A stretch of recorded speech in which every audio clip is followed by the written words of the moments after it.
SVS ਤੁਹਾਡਾ ਸ਼ੁਕਰੀਆ, ਮਿਹਰਬਾਨੀ।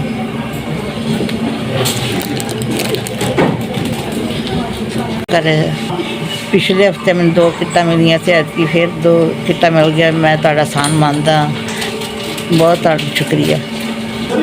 मैंने बहुत ज़्यादा फिक्र सी पीर तो अगे कि तुसीं समान भेज दिता। बहुत SVS आपका बहुत बहुत शुक्रिया। आपकी भेजी 2 किट्टे और 2000 रुपया हफ्ते वसूल कर लिया। 2 किट्टे मैंने पिछले हफ्ते वसूल की थी और 2 किट्टे मैंने आज वसूल की और साथ 2000 भी।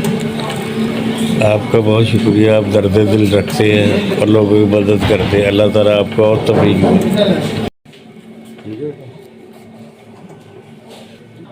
SVS 3 सेट दिते ते 3000 रुपया दिता। मैं बहुत बीमार हाँ, हाले तक बोलिया नहीं जाता। पिछली दफा पस्तूला भी आप नहीं बनवाया। ਤੁਹਾਡਾ ਭਲਾ ਕਰੇ।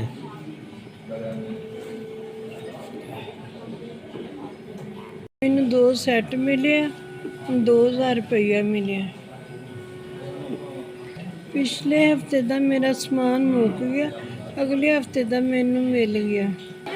SVI ਤੁਹਾਡਾ ਸ਼ੁਕਰੀਆ।